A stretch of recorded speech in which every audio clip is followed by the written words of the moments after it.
1000 für den Imperator. Der Youtube Kanal. In Kooperation mit Games Island. Hallo und herzlich willkommen zu 1000 für den Imperator. Mein Name ist Gregor. Das hier ist Let's Talk About, unsere Rubrik, wo wir uns über verschiedenste Themen unterhalten. Aber das ist dieses Mal eine Mischrubrik. Natürlich ist es ein Let's Talk About. Das bedeutet, ich habe jemanden, mit dem ich mich unterhalten kann. Aber wir reden nicht über Warhammer, sondern wir reden über Warcrow. Das Fantasy-Skirmish-Tabletop von Corvus Belli. Dazu haben wir schon das ein oder andere Video gemacht. Wir haben ja auch schon Sachen dazu verlost. Und da ich bei uns im Team bisher der Einzige bin, der mit dem Thema näher zu tun hat, die anderen haben einfach keine Zeit dafür, habe ich mir illustren Besuch eingeladen.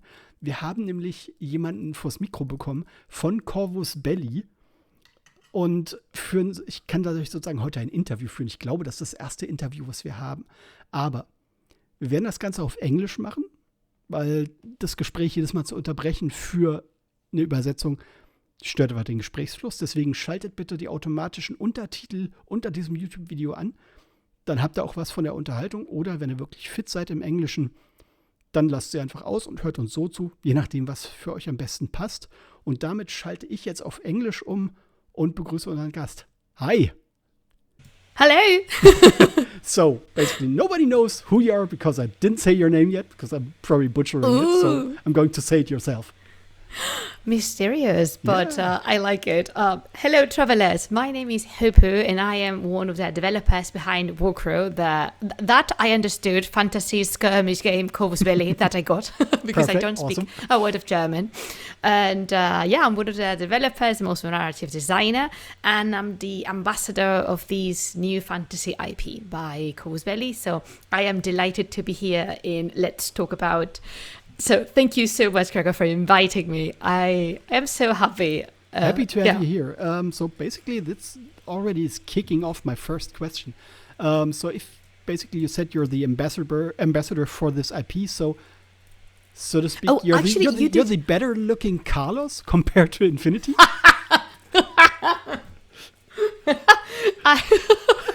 No one can compete with stunning looks that Carlos Bostria has. Nobody in the world. There's no person more beautiful than him. But I am the Bostria's equivalent in Warcrow. And it's really funny because I understood, but you said instead of ambassador, you said ambassador bird, which is my name is the name of a bird. So yes, I am the ambassador bird of all this. So yes, this is something I do aside of my proper job as a game developer. Okay. And I really, really like it because I love being connected to the community, talking to you travelers, getting to know your stories, your experiences, and getting to meet you. This is utterly fantastic, and it's one of the many reasons I'm happy to be here. Good. You're calling the audience travelers. Why? Oh, yeah. Because that's when we started the Warcrow videos 3 years ago. My God, what is time? With the Warcrow Adventures dungeon crawler. Yes, right? Exactly. When we started back in like March/April 2022, maybe my memory is betraying me, because it was early 2022. I wanted to have something to say to the players, and in the thematic of Warcrow, being a traveler is actually very fitting because. First of all, the adventurers, the heroes in Warcrow Adventures, are themselves travelers because they travel to Hawthorne Point, which is the location in which the game takes place. And also, there's a lot of wanderers and nomads and just travelers in general in Warcrow's lore. So I figured that I liked the name, so I call Warcrow players travelers. And it's stuck. It's just it's stuck this long, and I'm very happy about it. So yeah. Cool. And you mentioned that you're understood it game developer for Warcrow? Okay, so basically the first question that I would have, when did development of Warcrow actually started? I mean, that must have been way before anything was made public, right? Absolutely. In fact, it started back in 2013. Wow. I know. This is something that not many people know about Warcrow, but the first steps towards a new IP, a fantasy skirmish game, were taken in 2013, because in the minds of the partners that created Corvus Belli, they are all big fantasy fans, and they wanted to pursue it from time to time. Yeah, so they wanted to pursue a fantasy skirmish game. However, when the company started back in the early 2000s, with the popularity of Lord of the Rings and stuff, there was like so many to choose from. Yeah. So they finally decided to go down the sci-fi path, which, unpopular opinion, but maybe popular with the audience, I think sci-fi and fantasy are not that different. For me, it's just one's in the past, one's in the future, but it's fantasy, sci-fi nonetheless altogether. But I know that's an argument to be had another day. But I basically, would actually agree with you, because it's both you. Just different settings to tell a story.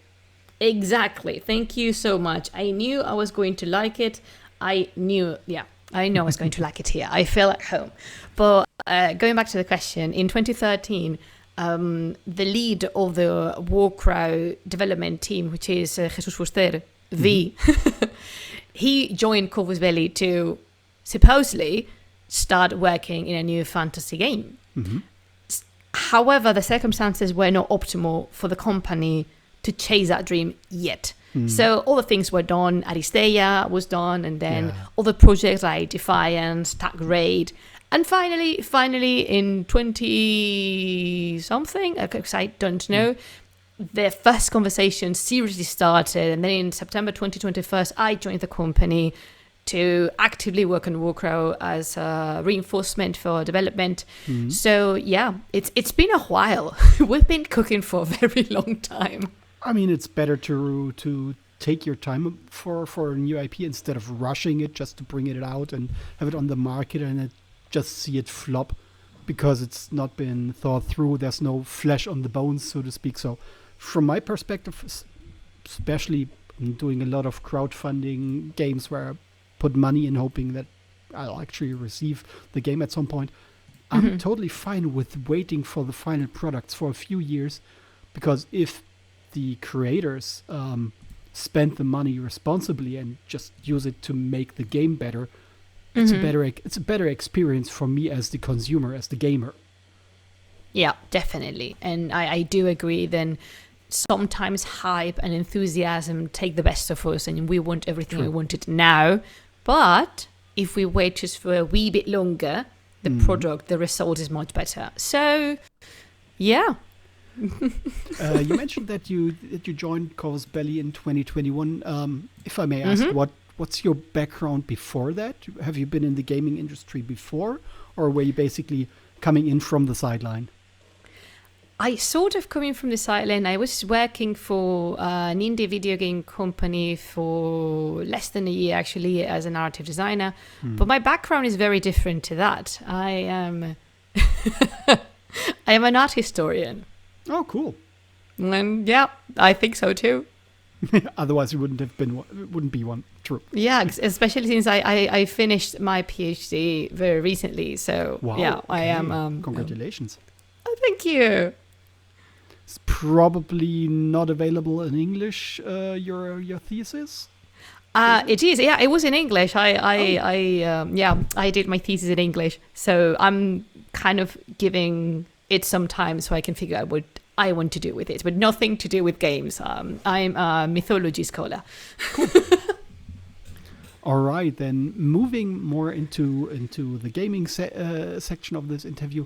First question that probably quite a lot of people would ask in the comments. So, which factions do you actively play in Warcrow, and if you play Infinity, in Infinity? Okay, so let's do Infinity first. Unfortunately, I don't have the time currently to actively play anyone. So, like, not for Warcrow and not for Infinity, but possibly because of my academic background, the army that calls to me the most and I find more fascinating is Haqqislam. So I really, really like Haqqislam. Yeah. And then in Warcrow, if you know who I am, this is not a surprise. If you didn't know who I am until today, I am repetitive like a garlic soup, like we say in Spain. I am a scion. I am a true core scion of Yaldabaoth. I love them. But as a requirement, because I am a developer, I play test basically everything. I have a lot of fun playing Feudum. Mm-hmm. I have a lot of fun playing. I was thinking that what was the last thing? Oh, the last time we were testing something in CNN, and they are so different. So it's very, very, very nice to play CNN. Although I have to say, because I am not ashamed to confess this, I am possibly among the worst Warcrow players out in the world. But like my team leader likes to say, we are not meant to drive the car. We are meant to design the car.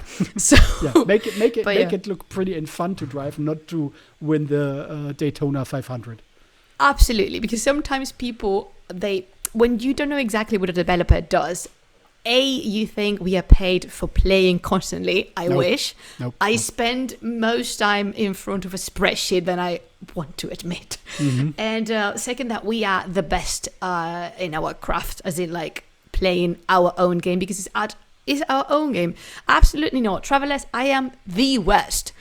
I am the wooden spoon of Warcrow. Like, it's just... But I have a lot of fun. That's certain. So, yeah, my army will always be the Science of Yaldabaoth. Like, just... chef's kiss. yeah, pesky cultists. But with the wooden spoon, I guess a lot of people are lacking context regarding the wooden spoon. I mean, I know the context because it's a thing in Infinity, and in the current ITS boxes, you actually get a wooden spoon, which is hilarious to me. Yeah, the wooden spoon is the prize we give to the player that qualified the last in a tournament. Yeah. And it's become quite a notorious award to receive. I know there's some people actively pursuing to get a wooden spoon. So thank you so much to everyone who has a wooden spoon or achieves to gain a wooden spoon at some point in their lives. Yeah. I mean, usually because I'm a patch collector, so I'm trying to get currently mostly the Infinity patches. Don't have any Warcrow patches yet, aside from the Warcrow logo W. And of course, so I have 2 or 3 of these wooden spoons, and a friend of mine is playing Infinity, but doesn't have a lot of this Infinity merch that goes around with the ITS stuff. So I picked up a box for him, gave it to my friend, handed it to him, and of course I included a wooden spoon. Of course, as one should. Good job. I'm very proud of you. Can I ask you the question back? Which factions do you play in Warcrow and Infinity? Infinity, my main faction is Yujing, because I just like this power armor aesthetic with the Chinese background and with the new Korean units. I really like that. Yeah, who wouldn't? Yeah. Second army is actually Hakkaslam, because they play so differently from what Yujing is working with. And I like I like the aesthetics. I like the narrative, and I think Wasnol are the ones with these gorgeous terrain items for Hakkaslam. Yeah, Warsenal does beautiful stuff. Yeah. Unfortunately, they don't ship to Europe at the moment, as far as I'm aware. Yet, we just need to pressure them a little bit. Yeah, we love you, Warsenal. If you're listening to this, I love you. They need a distributor in Europe to make that happen. And for Warcrow, main faction is the Northern tribes, because I just have a thing for orcs. And basically, secondary faction is the hegemony, because I just like this aesthetic of human troops in this black and gold style, and the cavalry is just awesome. Mm-hmm. Not how it works on the playing field, because I have no idea. I haven't used them, but I just like the design, and the design speaks to me.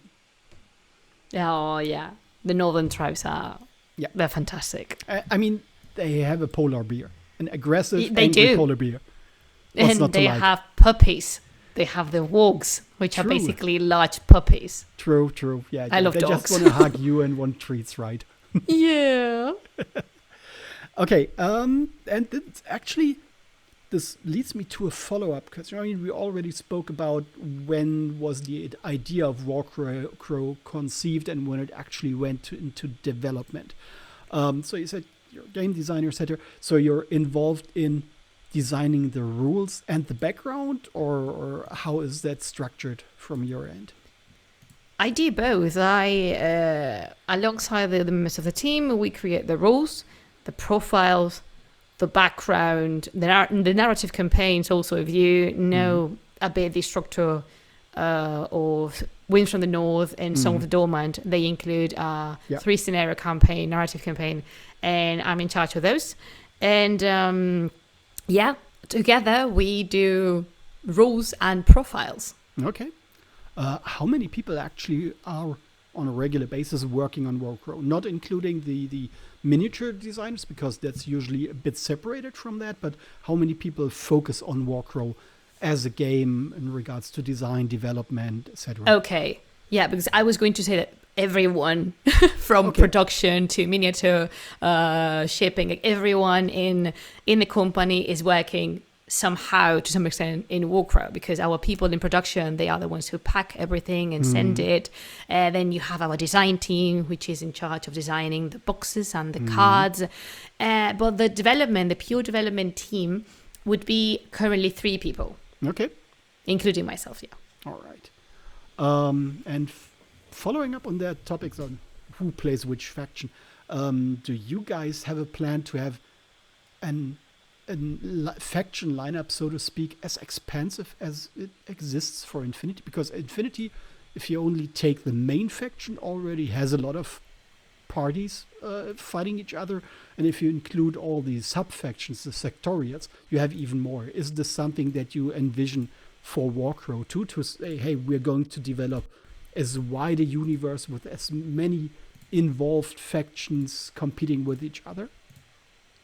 Oh, trust me, there's a lot you haven't seen yet. Oh boy. I know. There's a lot. I like to say, if you take the map of Flintworm, it's big. True. We haven't covered all the areas, and we haven't shown everything. There's a lot of people living under the 2 moons, so to say. So, yeah. So I guess that kind of implicitly answers if there will be something like sub-factions, like sectorials, like for Infinity. Will there be something like that for the Warcrow main factions too? Perhaps, if someone in this interview could tell us. So please tell us. If only someone knew. We want to expand our catalog because we know that we cater to a myriad of different players, and we want to give them options all the time. So it's a tricky question from the design point of view and development point of view. It's tricky always to maintain variety without getting absurdly crazy, which has happened before. I mean, there's things that we need to abruptly stop because we realize in time that this is getting too much. No. At some point, you just have a catalog of miniatures where people just lose track. Exactly. And the good part is that we've learned as a company, we've learned so much with the path Infinity has already gone through. There's a lot of experience and a lot of things to learn from what happened with Infinity as a product. So definitely we want to replicate the things that were successful and that, cater to the public, because who wouldn't? And just to say, the Scions have 3 different schools and you haven't seen them all, so... Oh boy. All right, good to know. The high wheels in Corvus Belli are going to cut my tongue in Julien after this interview. I hope not. No, but I hope neither. But basically, what, from your perspective, you're of course can't be objective on that because you're one of the designers, but what do you think is the unique selling point of Warcrow as a game?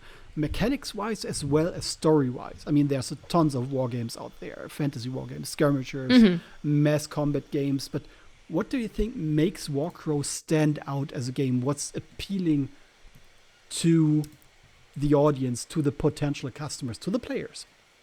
Okay, to all my Shrek fans out there, I always like to describe Warcrow as an onion. It's easy to learn, difficult to master. It has a lot of layers, so that means it's appropriate to multiple kinds of players out there. You can have a very quick and surface-based gameplay, and you still have fun because the profiles work like that. But then you can also explore the combination, the synergies between the units. You can really go deep in detail, and that is something that another percentage of players really enjoy. So I would say how it adapts to the public, and also it's approachable. It's not a very difficult war game to learn. As I say, easy to learn, difficult to master, which is among the best games that I've ever played.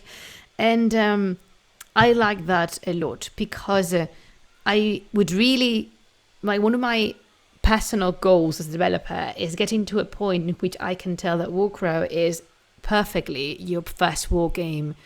But that doesn't mean that you would abandon it for something more difficult or more challenging, because the challenge is there. And we can see that in our clients, in our players. If you go to a tournament or if you go to one of the concert fairs, you really see how different they are. There's the competitive-oriented players, which really enjoy, who's like just using everything, like it was an orange, like every little drop out of it. There's the casual players, there's the painters. So it's beautiful seeing all of them under the same Warcrow umbrella. So I would say that it's approachability, and it's many, many layers. So basically, I tend to compare to Infinity, because Infinity has been out longer and I have more experience with it, of course. Yeah, of course. It's their big brother. True. And what I realized when I got into Infinity, that what you said is like, it's easy to learn because the basic rules are very approachable. But as soon as you get in the ring with one of the competitive players who play tournament, you're getting your teeth kicked in several times in a row. In ways you wouldn't have imagined before that you could actually do. Yeah, exactly. So if I understand you correctly, in theory, that could be the case for if you go to the Warcrow tournament for the first time, might happen similarly. But from my experience, at least the Infinity community in Germany is very welcoming. Nobody's going to make fun of you for losing a game. They usually even tell you where you went wrong or where they were able to exploit a mistake you make. So, absolutely. I think we can, as a company, we can pride ourselves in having, and this is facts, this is Hoopoe the ambassador speaking, but this is factual. We have the best wargaming community in the world. It's factual. The sun rises from the east, and we have the best community ever. So thank you, Travelers, and thank you, Star Travelers, because I don't know how to address Infinity players, but you are out there and we love you. Just like planting a kiss on your forehead, mwah, because you were there before and now you're staying. So we have the best communities. Like the Infinity community is it's healthy and it's vibrating, and the Warcrow community is formed by these previous, like pre-Infinity players and now new people, and it's so welcoming and so enriching to be a part of. It just really moves me to see them interact, to see you, Travelers, interact between each other. It's fantastic. So yeah, facts. I will be waiting here for anyone to discuss or try to challenge the fact that we have the best wargaming community in the market. Okay. Go on, I'm here, sipping my tea, waiting for you. All right, noted. I'll put that out there. Keeping with the Shrek analogies. Always. So Corvus Belli is your personal swamp? Most of the time, yeah. You should see my desk. It's organized, but it's full of trinkets and gifts that you Travelers kindly gave me at some point. So it could be our swamp. It's our beautiful swamp. So who's the donkey at Corvus Belli? I think that would be me. Okay. It could be that we have multiple donkeys now that I think of, but yeah, I think I'm more like a. Either a Puss in Boots or the gingerbread man, but because I like to obnoxiously sing, and the gingerbread man does that. So, true. All right. If you haven't watched Shrek and you don't know where this interview is going, what are you waiting for? Pause the video, go watch Shrek, come back. Exactly. We will be waiting for you. We're not going anywhere. Right. A question that has been asked in the past about Infinity, especially since there's no specific distributor for Infinity in Germany anymore, and there's no German localization for Infinity since, I think, N4. Are there any plans for localizations for Warcrow aside from, of course, the Spanish and the English version? Yes, they are. In fact, recently the French localization launched. Okay. And I don't know about the rest because, unfortunately, the intention's always there, of course. Yeah. We want to make our game available for the most people possible. But if you are a company that's interested, or like a distributor that's interested to bringing Warcrow to Germany, please send us an email, get in touch, and you would be directed to the proper people to talk about this, because the only thing I can tell you is that yes, we would love to, and but I don't know anything about that, as it falls really out of my my area of work. But I know the intention's there. I know that we have been approached by the French people, of course, and that came to be. I know that some Italian people messaged me asking exactly the same, like, who do we talk to if we want to make an Italian version of Warcrow? So, yeah, get in touch. There's nothing to lose in just trying, because, again, It doesn't fall on us to make the decision. That goes to the higher wills in Corvus Belli. All right, got it. I'm asking because I used to translate Infinity into German for the German distributor back then. Oh, how nice of you. We already touched on that, but you more or less confirmed already that there's long-term plans for the Warcrow setting.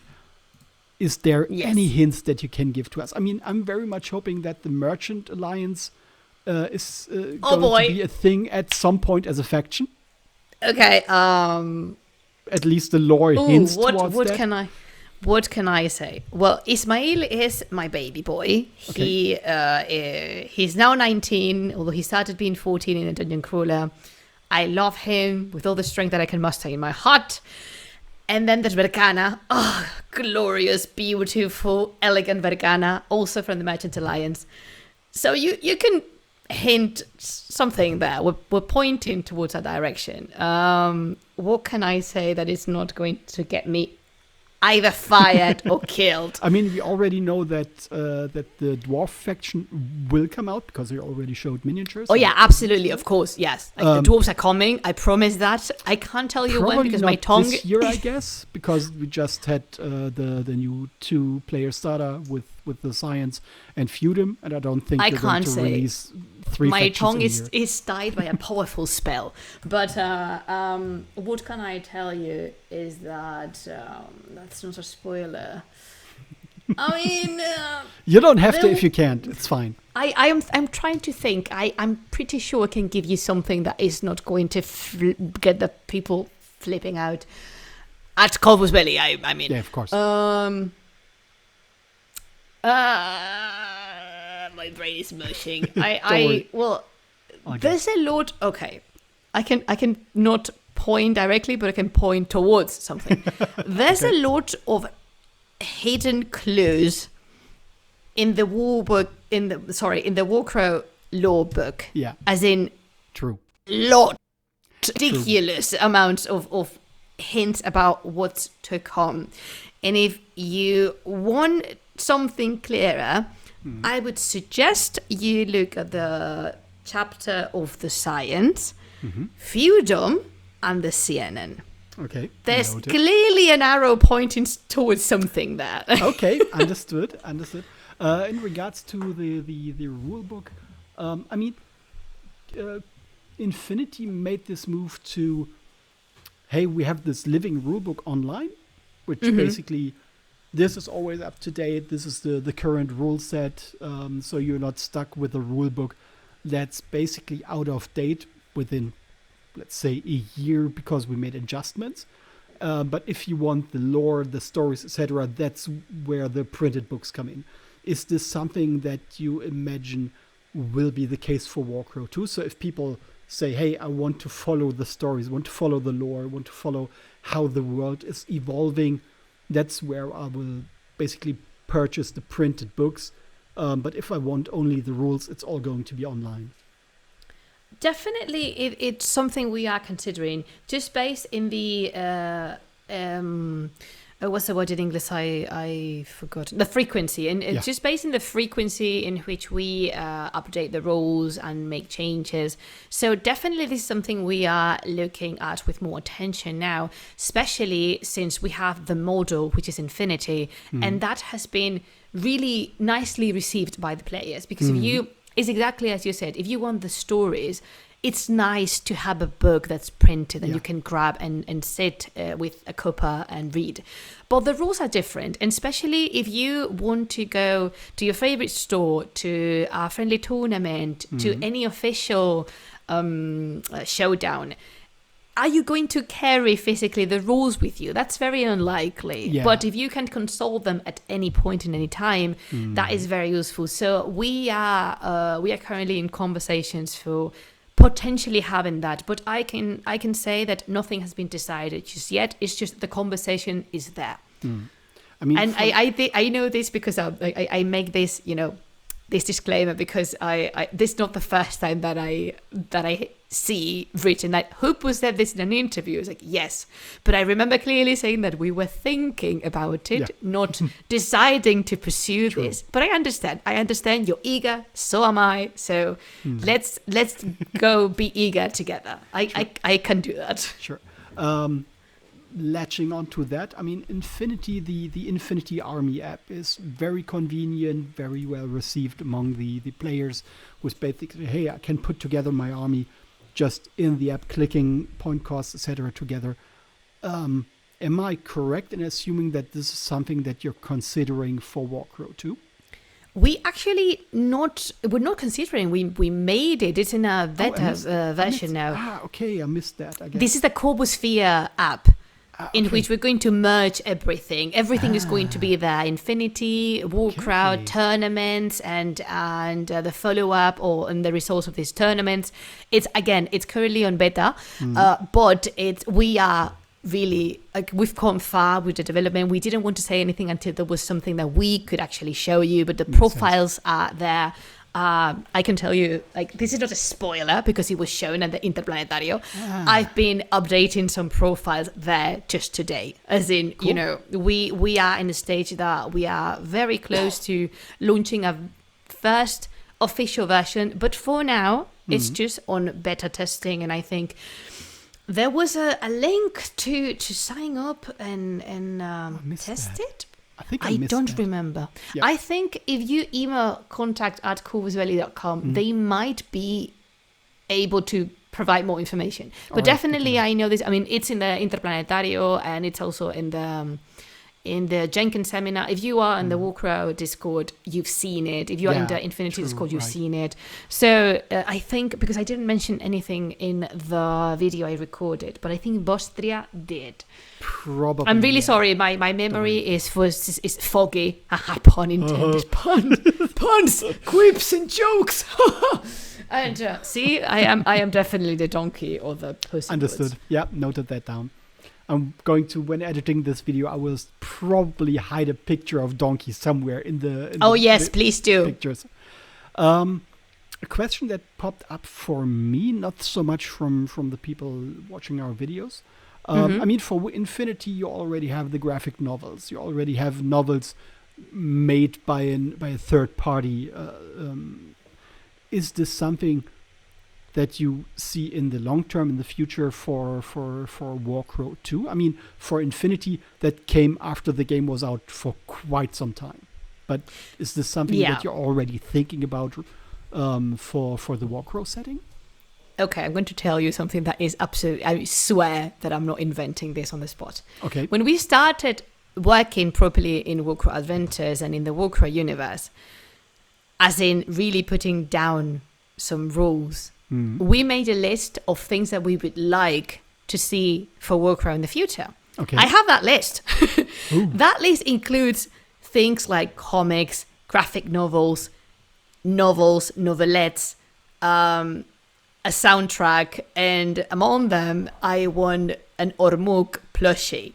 If you don't know who Ormuk is, I invite you to Google it. If you can put a picture of him in the video, this is Ormuk, and I want a plushie of him because he's one of my children. Okay. And but like one of my favorite songs says, I want the world and everything in it. It's absolutely, this is something that we are committed to do, like growing Warcrow along the same path that have been successful for Infinity. And there's so many things to tell. Like, I am a big fan of novels, and I also love writing. I mean, I'm the narrative designer after all. Yeah. So I love law and narrative. And then we have these two brilliant authors, Silvia Pato and Rodrigo García Carmona, who are the authors working in the law book. It's fantastic having them there. So there's so much that we're not telling you that needs to go somewhere. Yeah, true. So potentially in a book format, but yeah, I am up for absolutely everything. Then, cool. We need to pause and see if we can not just virtually do it, but like properly do it and stuff. Yeah. So, but as in intentionally, I would make, I know, T-shirts, earrings, everything. Okay. I'm not saying there's going to be Warcrow themed jewelry. I'm not saying that. I see you coming. Stop right there where you are. I wish. I cannot promise that. Understood. I mean, follow-up question on that is because that's what I noticed with Infinity, and I have the entire Infinity RPG lineup here on my shelf because I backed it on Kickstarter back then and all that stuff. And based on the updates that Modifius gave back then, where they very clearly stated every single chapter regarding lore had to be signed off by the big man, the one watching the IP integrity and story integrity for Infinity. Hello, Gutier, we love you. If you're listening, which we know you do. Am I correct in assuming that Corvus Belli is probably going to be as strict with lore guidance, especially with potential external parties providing books or whatever, going to be the same kind of approach for Warcrow? Okay. How to put this? There's no free lunch, you know. Not. We don't get you in Warcrow. We wouldn't get you out for out. Everything is carefully tailored and embedded in a fabric that is much more complex that it can't appear to the naked eye. Just because we're not telling something, it doesn't mean that we pass like we just scattered all these seeds out in the world. And in fact, if you are a player of Warcrow Adventures, that game is full of Easter eggs, little hints of the lore, little backstories via the scenarios, the NPCs, because we love that. And we've planted the seeds there. And this is something very useful when you're creating your own world, because sometimes one can fall under the mistake of, I need to explain everything. You need to have an explanation for everything, but that doesn't mean you have to explain everything. True. So when the time comes and you require this information to be public, it's there. You don't need to make it up in the spot. We take our lore very seriously. I mean, Infinity is there to prove that. True. But also, like I mentioned, with these two authors who are freelance authors, Silvia and Rodrigo, we really care about the law and where we're going towards this. And I want to extend a very warm hug to Silvia. She is the law keeper for Warcrow. People tell me I am the law keeper. She is the one. She's the beating heart of the Warcrow library. And we have almost everything under control. And I say almost because, of course, inspiration can strike. Is it like, I have a brilliant idea now. But even so, if we had a brilliant idea, we will have to look back at what we've done and see how we can adapt it to the work and the foundation that's been settled there. So yes, we are strict about our law. We like it. And there's so much that we haven't seen yet. So much. I'm going to stop saying that. I'm really sorry. All good.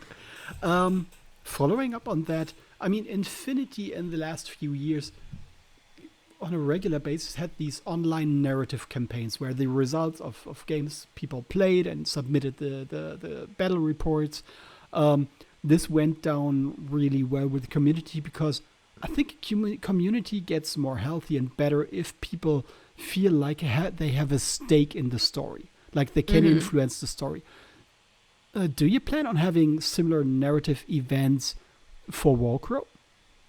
I am a sucker for narrative. I'm always pursuing narrative stuff. So like I say, it's among the list, the wanting, the wishes list that we made. So definitely. And again, I have if the product has narrative somewhere in the name, you know that I'm going to push that. Okay. So yes. Cool. I mean, we've already done. I can't say that we've done a very nice job with some of the dormant, because we learned a lot from the first campaign, the first narrative campaign, which Winds from the North. Yeah, we've learned a lot, and some of the dormant, I am very proud of the work we've done, lore-wise and mechanic-wise, both. So I can only believe that we've learned even more, and we're going to put all this experience in future products. So cool.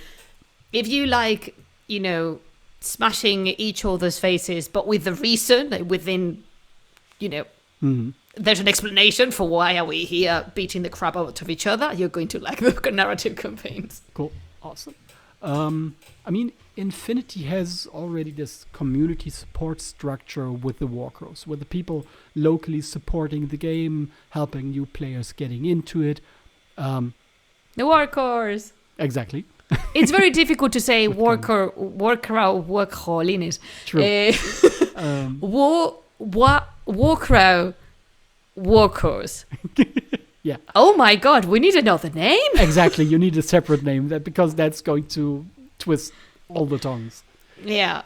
So if and you basically this way you already answered my question, because my question. Oh yeah, we are. Yeah, we're on a similar support structure. Absolutely. It's already on the works, and there will be community members that teach either or and both, either or both Infinity and Warcrow. And I know Connie is the mastermind behind it, so shout out to you, Connie. I don't know what the name is, because I think he receives at least 10 to 20 proposals for Warcrow name for Warcrow every single day. So don't overwhelm my beautiful Connie. Yeah, no, leave him be. We're getting there. But yes, absolutely. The Warcrow program has been such a success with Infinity. And also somehow the Infinity Walkers have already been acting as Warcrow representatives too. True. So yeah, it's a natural way, I think. It could only go one direction, and it did. So yeah. A question more on the technical side, because I simply don't know. Basically, for the miniature design for Warcrow, is this entirely done in-house with people employed with Corvus Belli, or are you using external freelancers just who proved themselves as being understanding the design ideas that you're putting out there in making them a miniature, or are these people just people who kind of belong to Corvus Belli? Belong. We are all chained to the big crow somewhere. So it's a combination of both. We have an art and design department, and we have a concept artist in-house, and also we work a lot with freelancers. Some of them are Gregor, Pedro, Andreo, Roberto Zoreda, and so many. I can't name you all, but I love you. So yes, we have a combination of both. And regarding the sculptors, we have also our in-house sculptors. We have Jesus, and we have Antonio and Josinho. We love you guys. And also we cooperate with other sculptors like Javier Ureña. So it's a combination of both. Normally the conversation would be creating the concept design first. And that's a combo of what we want and what the artist contributes with. It doesn't matter where the artist comes from, as in freelance or in-house. So this is born there. There's a concept design. Then there's a pin-up, which lately we've been working a lot with Paco Rico. But I know for a fact there's all the artists like Roman Kuzmin, and I can't pronounce your surname, Gega. I'm really sorry. I think it's Dostanvili, but I could be entirely mistaken, so forgive me. And so there's the pin-up, and at the same time, the sculptor is being sculpted. So it's both. We get our artists from all over the world. Nice. And if I remember correctly, basically all the products for Corvus Belli, so including packaging, etc., is made in Europe, correct? Mm-hmm. Yeah. Yeah. There's some things that we get from China. Okay. Like, for example, Warcrow-Interview was made and entirely produced in China. And but yeah, the miniatures, if you ever attended the Interplanetario and you did the tour, I mean, we offer the last day of the Interplanetario tour through Corvus Belli, and you've seen the machines and the crucibles in which the metal and the plastic are turned into miniatures. So yeah, there's, I think from the last Interplanetario, which was last July, there's a lot of videos out in the internet. It's like, this is what they show us in Corvus Belli. So thank you, travelers, for spreading the word. All right. More or less my last question that I had prepared. In your opinion, what's the best or easiest way to get into wargaming in general and into Warcrow specifically? Okay. Into wargaming in general, I would say go to a local store. If you are scared of doing this alone, you can always bring a friend or bribe a friend with food. Normally it results quite possibly. Yeah, food usually works. Yes, it will work on me. So you go to your local store and potentially there will be someone that could give you a demo of the game you are interested in, because it could not be Warcrow. If you are very sure that you want to play Warcrow, in the same store you can attempt to spot or locate your local Warcrow, because there might be someone there who's able to do a demo for you and your friends.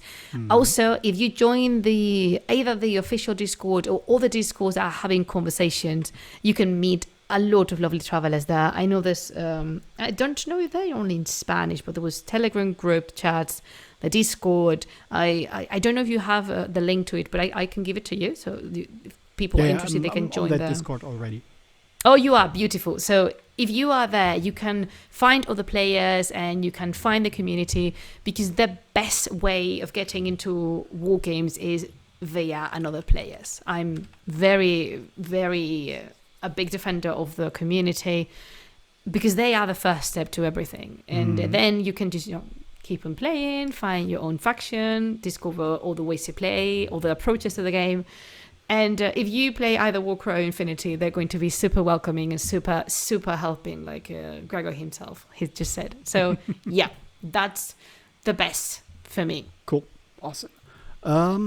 That's more or less it regarding the questions. If I remember correctly, you guys will be at Spiel in Essen in October, November, if I remember correctly, right? Yes. Awesome. Will you be there too?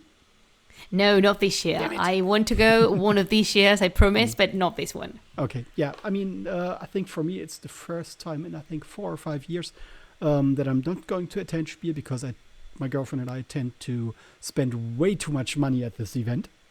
I know the feeling. Buying art prints, buying new games that then sit on the shelf for a year and not being played. These places don't have time for all the games. Gregor, these places are traps, because supposedly you only go for the war games, but no, there's artists there, there's authors there, there's tea vendors there. When I went to Jenkin in 2023, I came back with an amount of goodies that it made me look like I went to a shopping center, because I got tea, pins, prints, 2 books, games. So it's, oh my God, a t-shirt from the Nightmare Before Christmas. yeah.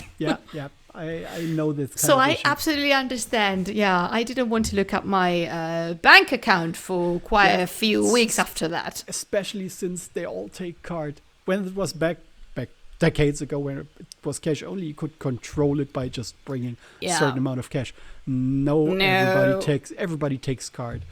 Exactly. That's an issue. The currency doesn't matter anymore. It's like, but it's in dollars. I can pay in dollars with my card. Yes, you can. And you will. So exactly. All right. God, but yeah. Yeah, so that's kind of it regarding my questions. Thank you so much for taking the time.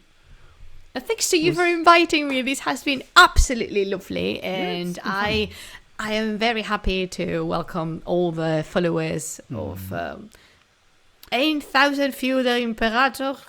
Is that how you say it? Yeah, that's fine. No. That's totally fine. I'm really sorry. Don't worry. But yeah, if you thank you for showing interest in Warcrow, and to all the players and potential players, welcome to the world of Lindworm. It's been an absolute pleasure. If you join the Discord, you may see me fluttering around. If you see the videos, I am there often. I'm sorry. But yeah, thank you so much for the love and the interest. Gregor, it has been an absolute pleasure. Thank you for welcoming me into your home. So I'm going to switch shortly to English, to German, to say goodbye to the audience, and then we'll have a short talk after. How do you say? Okay, is Auf Wiedersehen the way Auf you Wiedersehen say? is correct. Yeah. Auf Wiedersehen. Okay, so Auf Wiedersehen, players and travelers and star travelers. Yeah, off to you with a German. Exactly. Goodbye. So, dann an euch da draußen. Vielen Dank fürs Zuhören. Ich hoffe, es war für euch informativ. Es hat euch Spaß gemacht. Die Slideshow mit Miniaturen, da haben wir jetzt geschaut, was wir so ein bisschen schon zeigen können. Teaser waren ja jetzt in dem Gespräch auch genug drin, dass da noch einiges kommt. Ihr könnt davon ausgehen, wenn dann Sachen kommen und Corvus Belli da Bock drauf hat, einfach auch uns Sachen wieder zeigen zu lassen, dann wird das hier auch entsprechend Videos wieder geben. Wenn ihr Fragen habt, die sich jetzt im Laufe des Videos ergeben haben, packt die unten in die Kommentare, dann leite ich das an Corvus Belli weiter und dann schauen wir mal, dass wir eure Fragen nochmal zusätzlich beantwortet kriegen. Ansonsten sage ich für heute danke fürs Zuhören, tschüss und bis zum nächsten Mal.